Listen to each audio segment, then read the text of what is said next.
আসসালামু আলাইকুম। হিন্দু ভাইদের জন্য নমস্কার, অন্য অন্য জাতি ভাইদের জন্য আদাব।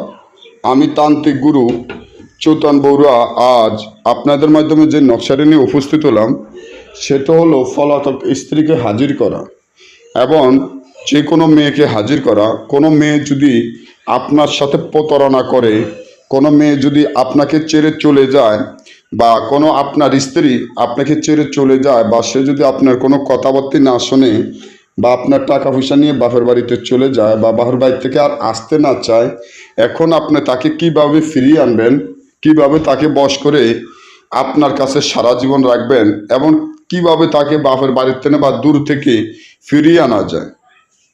কারণ আমি তান্ত্রিক গুরু চৈতন বুড়া গ্যারান্টি দিয়ে বলতে পারবো, আমি যেভাবে কাজ করে দিব এভাবে আপনার কাজ হইতে হবে। মাগার গুল্লি মিস আছে, কাজ মিস নেই, কাজ হইতেই হবে। তবে এই কাজটি করতে গেলে আপনারা কি করতে হবে, কিভাবে এই কাজটি করবেন, এবং কিভাবে পলাতক ব্যক্তিকে সারা জীবনের জন্য আপনার কাছে আনতে পারবেন। এই যে নকশাটি দেখেন, নকশাটি কিন্তু অনেক শক্তিশালী পাওয়ারফুল একটি নকশা। এই নকশার মাধ্যমে আপনি তাকে ফিরিয়ে আনা সম্ভব। এই নকশাটি লেখিয়া পাথর চাপা দিতে হবে। 7টি নকশা আগুনে জ্বালাবেন, একটি নকশা পাথর চাপা দিবেন, সে যেখানে তখন আপনার কাছে হাজির হবে। না বুঝলে যোগাযোগ করুন। ভালো থাকবেন। আজকে পর্যন্ত।